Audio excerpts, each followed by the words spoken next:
Hello guys! Good afternoon, good morning, welcome to my YouTube channel. Ito po tayo ngayon dito ako sa aking maliit na kusina. And today po, magluluto ako ng palitaw. Since ngayon, kumbaga All Saints Day, Halloween yan. So, usong-uso ngayon sa atin yung mga kakanin, lalo na dyan sa Pilipinas.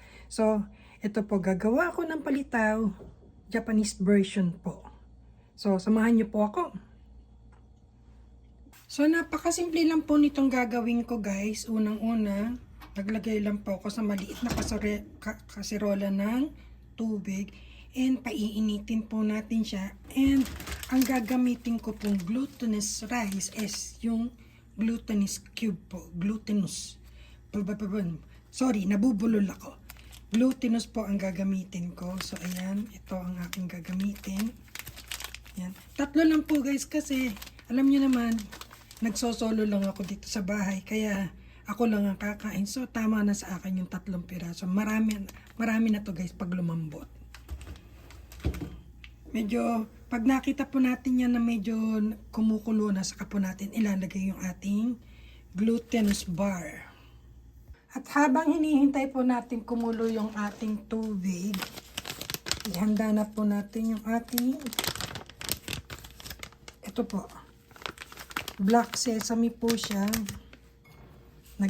Yung giling na po ang binili ko, luto na yan. So, magtatansya na lang tayo yung para sa 3 pirasong ating glutinous bar. Ay, sorry po. And lagyan po natin ng sugar. Tatansya, mga 3 teaspoon lang po guys, muna. Baka sumobrang tamis naman. Pwede naman tayo magdagdag pagka matamis siyang.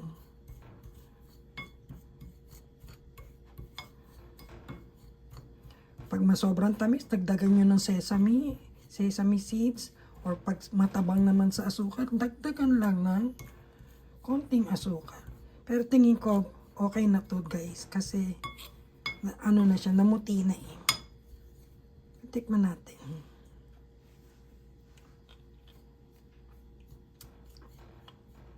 Okay na yan guys. So, wait na lang tayo magpalambot ng glutinous bar. So, yan guys, nakita nyo nagbubulabol, nagkakaroon na siya ng bubbles. So, pwede na nating ilagay itong ating glutinous bar. Sa mahinang apoy lang po, para dahan-dahan yung pagkakalambot niya, para hanggang loob yung malambot siya.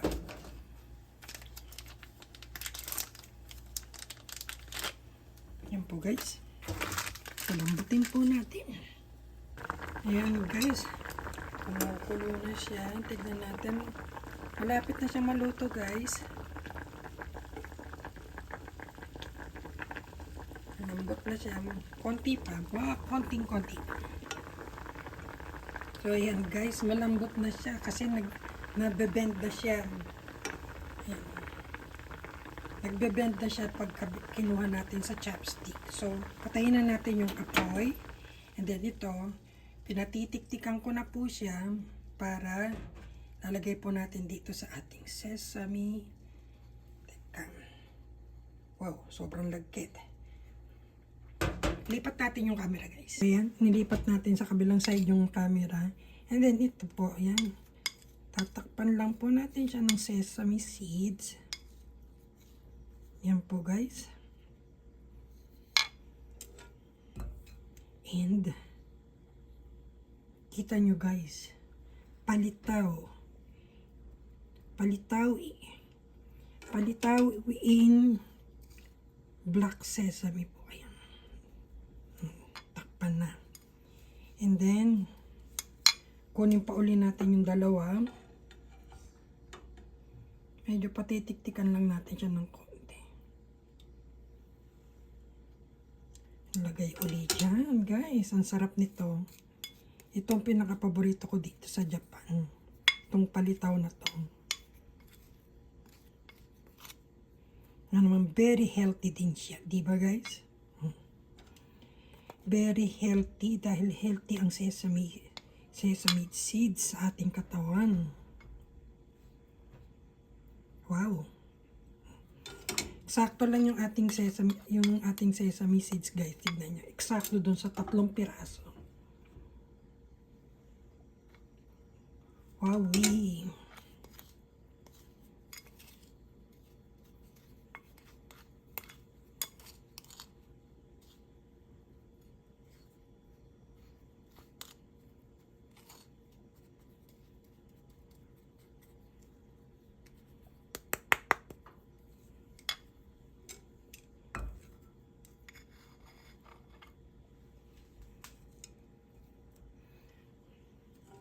Tapos itong natirang nating seeds, i-budbud pa natin dyan